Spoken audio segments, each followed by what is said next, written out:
Last time I was here,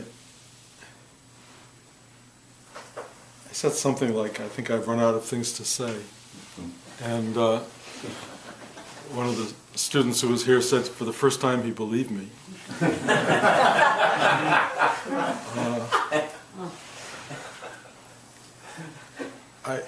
I really have come to the end of knowing how to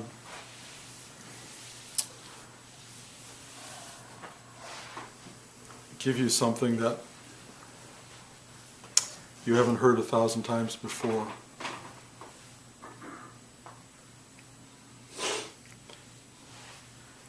I've been sitting now for close to half a century.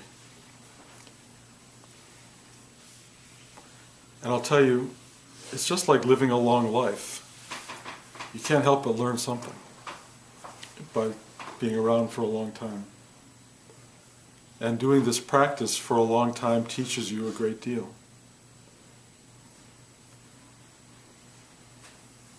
The fundamentals of this teaching, Rudy always codified them as work. He always called this teaching work. The work.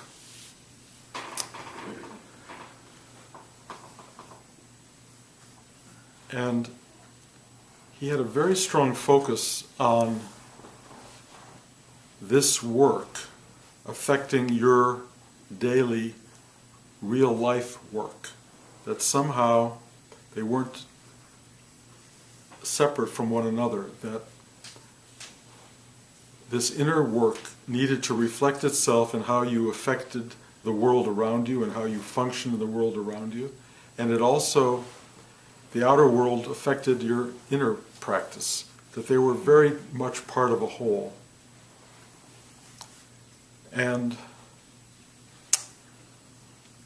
he always said, and I've said it repeatedly, that spiritual work starts with making your bed in the morning. And it really does. I mean, you can't let that go and think you're going to have a spiritual life. You can't not do the dishes. You can't not sweep the floor. You can't, whatever it is in your life that needs to be attended to, you have to attend to it. And you have to attend to it well. And for most people, life is providing for yourself, putting a shelter over your head and the heads of the people around you, if there are people around you. Life is showing up, it's being responsible, it's doing all of those things. And Rudy would really push us in those directions. He would always have projects going on. He moved from a place in the West Village to the East Village on 10th Street. He bought 4 buildings, and he had us all come whenever we could to rip down plaster, put up new plaster. I mean, we did so much work, painting and stuff we weren't trained for, but we learned to do. And of course my parents said, oh, he's just getting free labor, you know, he's taking advantage of you. But I knew he was teaching me how to function. He was teaching me how to be responsible. And then we got the ashram upstate New York in Big Indian, and the work there was unbelievable. We had a whole hotel that we had to clean out. There were dead flies everywhere, rotten mattresses. I mean, it went on, and we had to take this place and convert it into a livable space and make a big classroom. We did so much physical work. And I remember thinking, I'm being forced to make up for all the times my dad said mow the lawn, and I said, I don't want to mow the lawn. And I didn't mow the lawn, but I paid for that. And you have work to do in the world, and if you don't do the work in the world, you're not going to be able to do the work inside. You just won't find the structure for it. This is a discipline, and it has to be done on a regular basis. And you have to attend to what's in front of you and build a life. You have to build a life. Now, sometimes life will cooperate with you in some wonderful way, and often life doesn't cooperate with us. There's so many variables, and a lot of the times you have a life, and it's just not coming together the way you want it to. It doesn't matter, because what's required in all of this practice in our lives is that we do the thing that's in front of us the best we can. whatever that is, you do the thing the best you can. And if you haven't figured out what that is, that's your responsibility. And what I see in people who are working spiritually, I mean, you can look at anybody's eyes, honestly, anybody can do this. And you look at a person who's asleep or awake. You look at a person who's present or not present. You can just feel it, and you can begin, if you do this long enough, to look at somebody and see the part of them that isn't functioning. That's just not there. It hasn't come alive. It hasn't taken on the responsibility of being a real person. It's unbelievable the amount of profound ignorance and resistance that go on in human lives. And Rudy used to talk to us that the two things he was working on mostly in us was overcoming resistance and overcoming ignorance. And the ignorance is so deep. If you ask people, what is your life about? I would say 99% of people can't answer that question. Or if they do answer it, they will answer it with some pro forma answer that was given to them by their teachers, their parents, their ministers. Somebody gave them an answer and they say, oh, okay, that's what it's about. But your life is about what you think it's about. And most of us haven't thought it through. Most people don't have a clue. We are operating blindly in this world, and we do the little simple things we can do. We get the job, if we can get a job, and we keep going to work every day, and we are in the cubicle, or we're in whatever it is, the thing that we're in. We do the work, we go home, we make dinner, we take care of whatever's to be taken care of, children, or watching, whatever TV show is on. You do what it is, you go to sleep, you wake up, and you do it again and again and again and again and again and again and again. And if you do it unconsciously, repeatedly, over and over, you will have a life built of deep unconsciousness. Just going through the motions of being alive. And you go through the motions and you kind of go, what is this all about? What's it for? Well, for some people it really is watching TV at night. You're living to have an hour where you can just turn everything else off and just watch the tube, or go on the computer now, or you're going to have to go home and have to deal with the children or deal with the work that didn't get done at work. But whatever it is, it's a constant demand, it's constant effort, and there's nothing transforming it into something more purposeful. There's a reason for being alive. There's a reason for the mundane experiences that you have all the time. There's a reason for all of this, and most of us don't quite get the reason, other than the fact that we want moments of pleasure and we're trying to get there. We're trying to get there. And if I ask anybody where there is, there's not a real answer. It's like more money, bigger house, more recognition, more satisfaction. The there is always something down the road. We're going to get there. We're going to do this.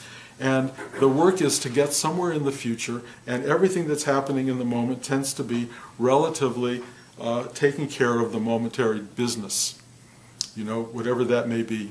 And that's kind of what a life is, and then you die. You get boom, boom, same thing, same thing, same thing, same thing, same thing, and then suddenly, whoops, you're retired, or they're fired, or you can't get work. It's gone. All of your purpose, all of your day-to-day. Then you're just sitting around going, wow, now what? What is this? And I have a lot of friends now who are retiring, and we're all asking those kinds of questions, like, what is this?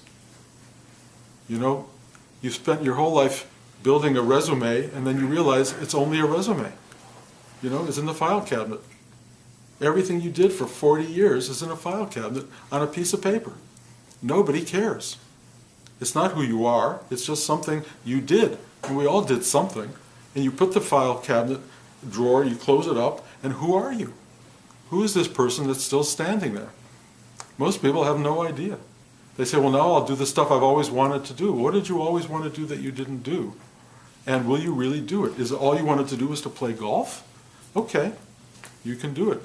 All you want to do is sleep late every day? Great. Now you can sleep late. But what is your life? What is your life when you finally get to some sort of totaling it up? Well, one of the things you learn is your life is about far fewer people than you imagine. The people who are really around you and close to you and matter, who are caring about you, who are acknowledging you, who call you up to see how you're doing. One hand, two hands. All those friends that you have, and yes, we have friends, but it gets harder and harder and harder to just sustain all of that stuff. You really find in the end that there's very small circle of people who are who you are, who care about who you are, who are part of your life. You may have a lot of people out there who you've known, but the day to day comes down to something very tiny. And what you have to really begin to do is find the vastness of your life, not exactly in the people around you, but inside you. There is a vastness of being. There is an extraordinary expansion of who we are when you let go of being this person. When you surrender you, when you surrender who you are, when you open up, you dig inside, you go into this heart chakra, and you just go inside and you start to feel this unbelievable joy of being. You begin to feel that whatever is in front of you is worthy. You start to realize, I talk about this a lot nowadays, the people that at the cleaners in Redmond, and my personal trainer and my chiropractor, and these people, my heart is so open. I have come to love these people so much.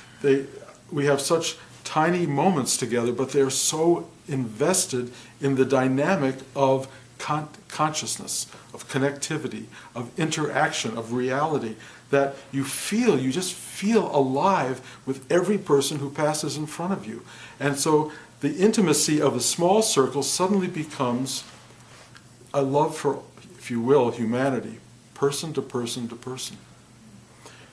Loving the abstraction of the world is not very meaningful. Loving people in front of you is extraordinary. And what you discover, and what I'm finding, is that every person in front of you has this vast content, vast capacity to feed you and to nurture you and to free you into being somebody who's not limited into their little tiny frame of reference. You have the possibility of recognizing that everyone around you is you.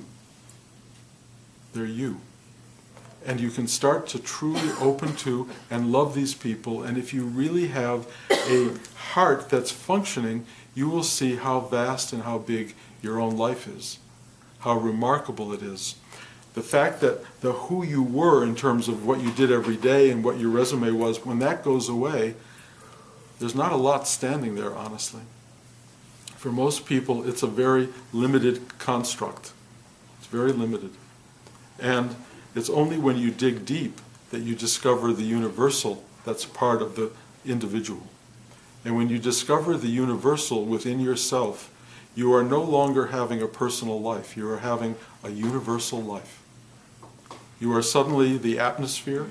You are the clouds forming in the sky. You are the dramas and the battles that are going on a planet away from you, or half a planet away from you. You are everything. You are the totality. You are life itself. That's who you are. And to not know that when you're alive, to think that you are one person in conflict with or in harmony with one other person or two other people, is a very limited view of your existence. As your life becomes smaller and smaller and smaller and smaller, your inner life has to become bigger and bigger and bigger and bigger, and that takes work. It takes work. It takes day to day, take care of business, do the job, raise the kids, make the bed in the morning. You do all of that, but there's another part, which is sit still, and enter yourself. And you do that every day, and that's the spiritual work. And you feel your heart open up, you ask for help to surrender, you feel the limited you falling away, and you feel this vastness of being right here. This spaciousness of being. If you don't do the outer work and the inner work, the end of your life becomes deeply, deeply constricted and very empty. very empty, full of delusion. If you do the inner work,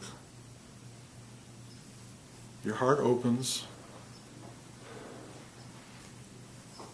you make space for everything that is, you find a way of accepting totality, you find a way of not being in obstruction of what is, you find a joy and a peace of being that is remarkable, and you feel present with the world. The lack of presence comes from living in your mind. The experience of presence comes from transcending your mind, or really accepting your mind as it is in all of its limitations, and then relaxing and stepping back and observing the mind as one small part of who you are. The mind is not the only thing that you are.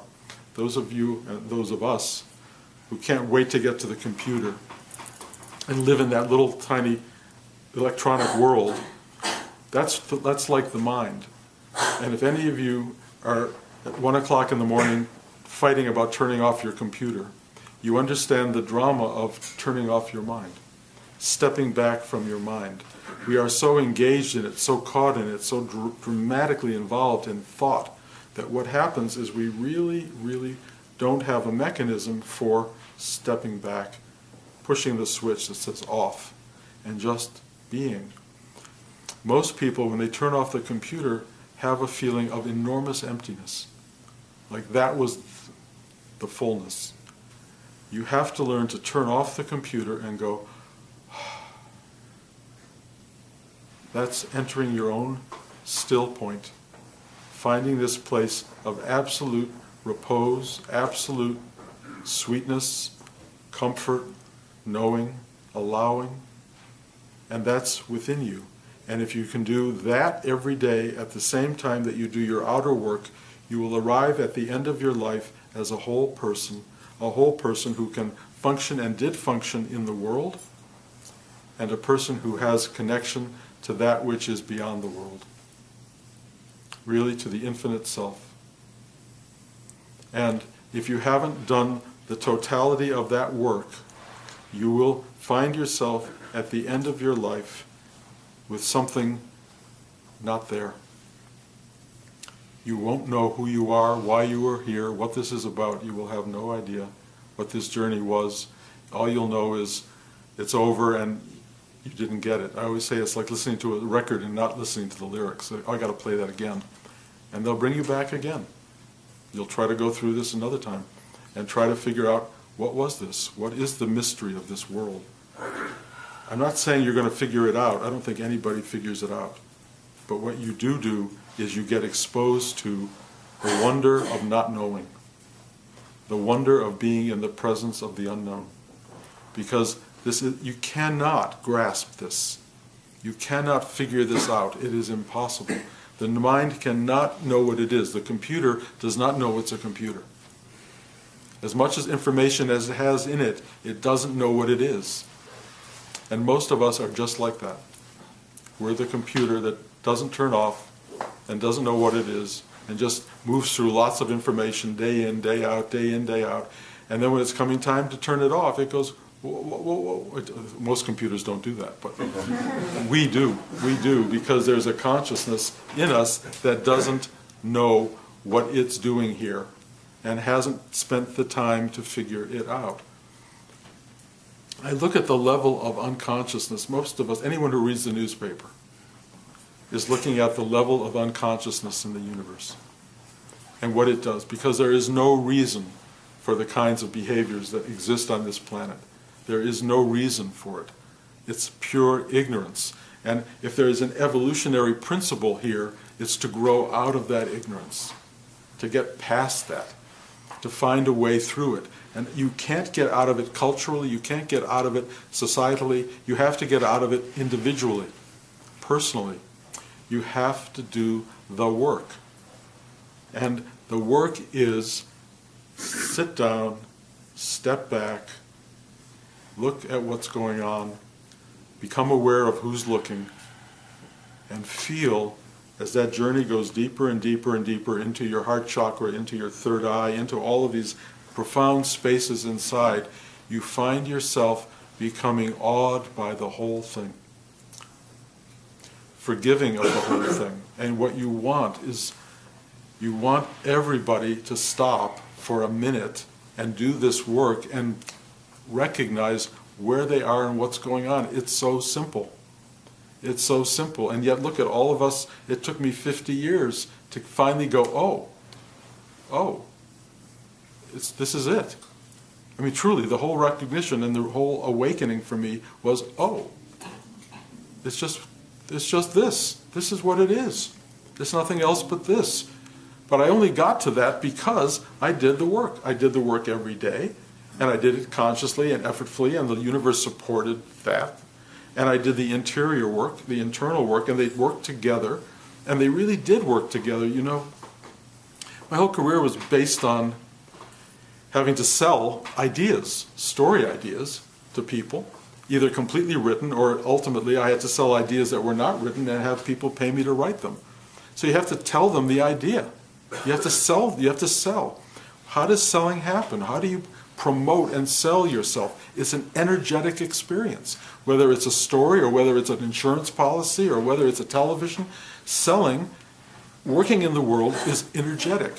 And I was, with my practice, I would sit in a room with all of these executives. I would sit there, I would get quiet. I've told you the story. I always request a cup of tea, and just before they turn to you and say, so tell me what you've got for me, I have my tea, I take the tea, I take a little sip, I put the cup down. Their attention is completely on my still point of moving the tea down. And then I sit there, and then this thing arises, and I sell my story. But I'm not doing it. The energy that I've worked with, this interior energy, is coming alive and expressing itself into a room full of people. And I watch it happen. I watch it happen. I just am there for the ride, but I know it's coming through my mouth. I know it's working. But it has to do with a marriage of the outer, meaning I have to go to work and get in a room and sell and do all this stuff. I have to put a roof over the head of my family. This is how I do it. The energy supports that. I do the work. People say, oh, that's a great idea. We want to do it. I get a job. I get money. I type this thing up, and I sell. And it keeps going like that. It's the world working consciously. And if you don't have that, I've always remember this wonderful story of my guy used to be my agent, was a producer, and he took a writer into a room to give a pitch. And the people turned to him and said, okay, so what have you got? And he went, and he fainted. That's what happens. Either you get it together in yourself and you learn how to do the work and function in the world, or you don't learn how to function in the world. And if you can find the energy inside, if you understand the flow, if you understand where you're blocked and where you're open and where it's coming from, you get a real life. And Rudy was trying to give us a real life, a life that's in the world and a life that's in the spirit, if you will. And they are really the same thing, and getting to that point is remarkable. And it takes work. It doesn't just happen. You don't just sit down and go, oh, there I'm enlightened. No, I mean, and if you do get just enlightened, then the work really starts. Then you've got to really, really do it, because you're no longer just a person. You're functioning as this universal self. But most people don't get to it like that. You have to work your way into a place where suddenly the harmony and the balance and the energy is right, and then poop, you go, oh, it's the work. And that's the revelation. Rudy always said that. Work, the revelation, the enlightenment is do more work. And you do more work from a whole other place, which is a place of real consciousness. Real consciousness. And a place where it is not you at the center, where it's all one thing. I call this one thing, and I'm not the only one, the absolute or the totality. We are the totality. We are the absolute. But if you don't function properly in the absolute, it won't function for you. So you have to do what you have to do to get where you're going. In the end, as I say, the resume is going to be in a drawer. You're going to have to do all this work knowing it doesn't add up to anything. But it doesn't mean you don't have to do the work. I mean, yes, you'll leave certain things behind. You know, you may have built a building, which would be wonderful, and it will last a few hundred years, maybe. Yes, you may have told a story that some people will read, or a movie that some people will watch. That's really wonderful. It's a beautiful thing. You do that, but basically, it's a resume. Who are you? That stuff that got done, who are you? And you are the person that you either know or don't know. You are the person who has fulfilled something and has fulfilled this awareness, or you're the person who's as ignorant as ever, and I meet so many people like that. They do big things. I meet people in the world who have made huge careers who are absolutely ignorant about who they are and what's going on. And they do more damage to people than they do good. Finding that truth, finding that place in yourself that really is aware and open and conscious, involves a kind of going to the inner gym every day. You can't go to the inner gym once a month. You can't. You go every day and you do the work. You work on activation. Activation, that's what my trainer keeps talking about. There are parts in me that I never knew I had. He keeps saying activate. Activate these muscles. They're really important. And you have type 1 and type 2 muscles. You use all the little type 1 muscles. You need the big muscles to work. You've got to do the work on the whole body, the whole being. It's the same thing spiritually. So if you don't sit, you don't do the work, you don't do the practice, yeah, you may have a life, but that life's going to go like that, and then there you are. Who are you? Do you have a single friend in the world? Do you have anybody who cares about you? Anybody that loves you? Because who are you going to be left with? It's so important. And when you hit my age, you know, you start to look at it, you go, what really counts here? What really adds up? And you start to look at the person sitting across the table from you. And Blanche and I hit 45-year anniversary last week. 45 years, it's like amazing to me.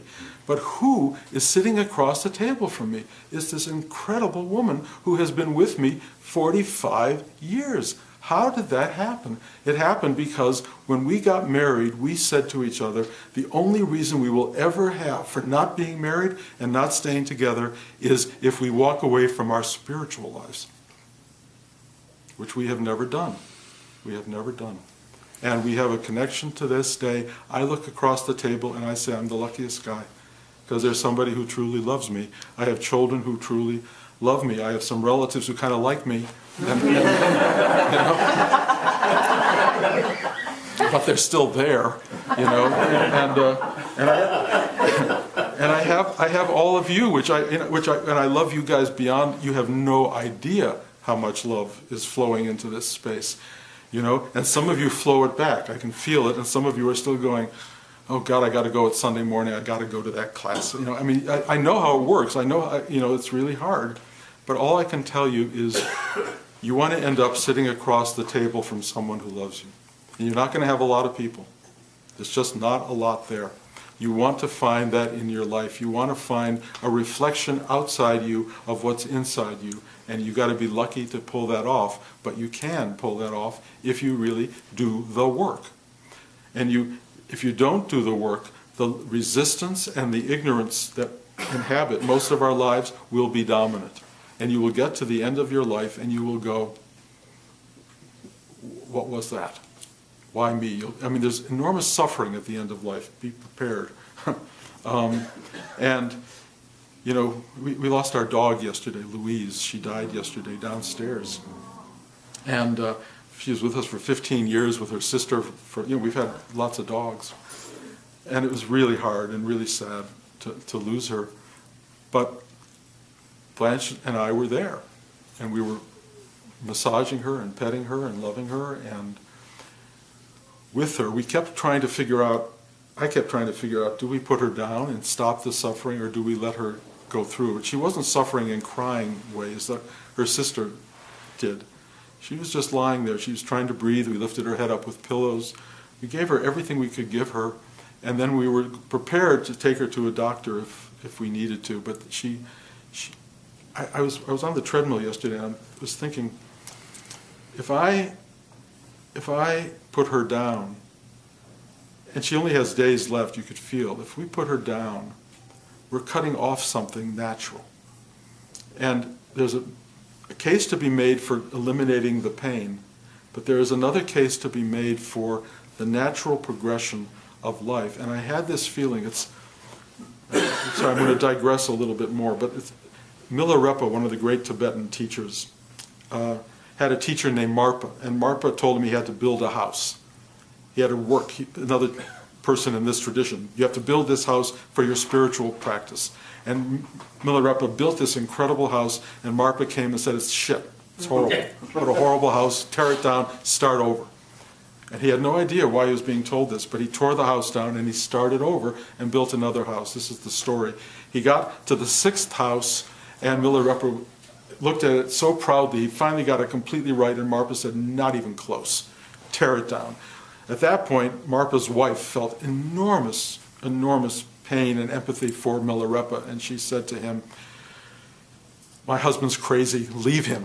Go away from here. This is not going to serve you. This is not going to help you. I don't know what he's doing. I don't know why he's putting you through all of this. And so Milarepa left him, and he went and he sat in the woods, and he sat under these trees. They had all these nettles on them, and he would eat the nettles, and he turned literally green. That's all he had to eat. And then finally he was so bereft, he went back to Milarepa and said, what did I do wrong? And Milarepa said, you didn't build the 7th house. You needed to build one more house. You were one house away from being done. Had you done that, you would have had your enlightenment, but you decided to leave and go elsewhere. He said, we have so much we have to do in life. We have so much we have to finish, and you have to finish it. And he hadn't done it. And I looked at Louise as she was dying, and I said, we may shorten her life by a day or two and make it easier for her to get out, but there's something about the progression, the natural progression, that somehow is important in the way building that 7th house is important. You have to live it out. And then when she died, it was so peaceful, so peaceful. It's kind of the way we all want to go. It's not without pain, it's not without struggle, but you complete the job. And I think the universe comes at us in a particular way, and if you have built your life and you have built this inner life, you're part of a very natural experience, and at some point it just finishes itself out and you're free, totally free. And that's the ride we're on. And if you're not taking charge of your life, if you're not working your life, if you're not being conscious about it, you're going to shortchange the whole thing. And I don't know about reincarnation. I assume it's true. I assume you can keep coming back until you figure it out. Groundhog Day. We're all trying to work it through. But if you don't do the work, you can almost guarantee that you keep coming around to figure this thing out. You can do it right now. You can do it right now. Take charge, be responsible, recognize what's important in your life, do your work well, try to understand in some way. If you're lucky, you will understand this. It was never you doing the work anyway. It passes through you, it flows through you. You are not the creator. You are a vessel through which creation occurs. You will watch that happen, you will see it flow, and you will become freer and freer and freer and freer. And at some point, when the last ounce of you is gone, there's nothing of you to surrender. Because it's all done. You've already done it. You're just this. You're just this, and you will always be this. That's the road we're all on. Every one of us is on it. And all I can do is encourage you all to take it by the reins, do what you have to do. You all know what you have to do. Everybody knows what's in front of them and what they're not doing. Just don't be lazy, work hard, free yourself of all the obligation of this lifetime, do the stuff you have to do, and do it internally as well as externally, and you'll have a fulfilling life, and possibly a life of true awakening. Any questions? An observation and a question. Mm-hmm. Just the observation is that I'm always amazed and stunned how, I don't need to speak for anyone else, but at least for me, how you always have something new to say. Inspiring and really kind of stunning. And after 17 years, I just feel like I have to say that out loud. And I hope I can articulate this question. You actually may have provided the answer already for this question, the 7th house story. Hopefully these threads will cohere. as a teacher of story, I'm always keep my eyes out for efficient, eloquent expressions. In fact, on the way here this morning on NPR, there was a songwriter who was talking about a song, and he said something like how he was inspired by the Flannery O'Connor statement that the truth will set you free, but it will break your heart along the way. And then as you were talking about the vastness, spaciousness of the heart and opening to that within ourselves, the larger self, something that I know I've been struggling with for years, and I can't deny that some part of my understanding of that is also that within our limited self, the littler I know I am still desirous, committed to maximizing, optimizing what it means to be a little I as well, getting the best out of my limited self, and I just kind of continually find that is breaking my heart, that over and over, and I start to sometimes say to myself, wow, am I really going to get my heart broken? Like, I can't deny that the other part of me who really wants this largeness, this vastness of heart, living in that space, still wants life to work out. And so I guess my question is this, like, what I'm starting to sense is, wow, it really could be that it's not incompatible, but compatible, that getting your heart broken, not getting you want, still occurs within this life of... They end up being the same thing. I mean, not everybody gets it, obviously. I mean, you look at the world, and there's a small spectrum of people who get the kind of success everybody else dreams of, and that has its own challenges. Honestly,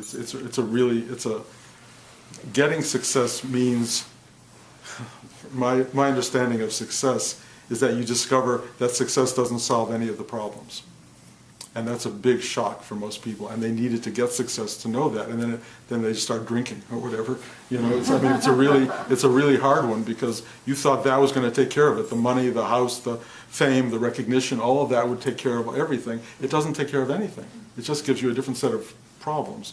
But nobody wants to hear that, because then why would you strive? Striving is essential, and you do that. And if you... No matter what happens along the way, no matter what you get, and you've had enough success to know, it doesn't totally add up. It's still there's another thing to go to, and another thing, and another one, and it doesn't stop on some level. And so every time you think you get there, they go, no, that's not there. There's another there, and another there, and then there's no there. There just isn't. And so you just keep striving for the sake of striving, because we're programmed to do that. And does the heart get broken? You can either break it open, or you can just open it. If your heart just opens, you will go, get it or not get it. You have found the tender spot of being. The tender spot of being is, there's a part of you that will be crying all the time. That's all I can tell you. There's cries of joy and sadness, but if you look at life, ultimately, the yin-yang of it is that there is this enormous beauty and this enormous sadness.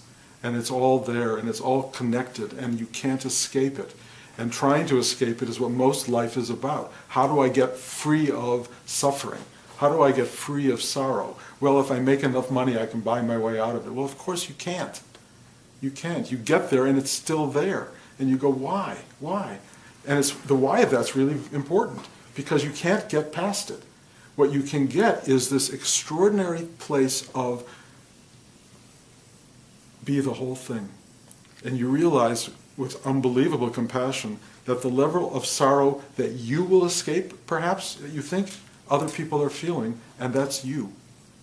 That the whole world is full of joy and sorrow, and the yin-yang of life is what you are. And it's not yin-yang just in, oh, there's a little bit of sorrow, there's a little bit of suffering. There is great sorrow and suffering, and there is great joy, and there is a transcendent principle that is so inexplicable, that allows you to be the totality and feel everything with gratitude. Absolute gratitude and wonder and amazement and joy and unbelievable sadness for that which isn't open to itself. Because there's so much of life that just isn't going to find this release. It's just not going to happen. You think it's going to happen through career, and I know your struggle and your hunger, and I know we all, not all, but many people have the same thing. In the end, none of it is left. No matter what you get to, no matter where you arrive at, you're left still with nothing. We're all left with nothing. I can't tell you, watching Louise die yesterday and just seeing how everything goes, there's nothing left. And we're all going to go through that, period. So having to let go of having had or having to let go of not having had is essentially exactly the same thing.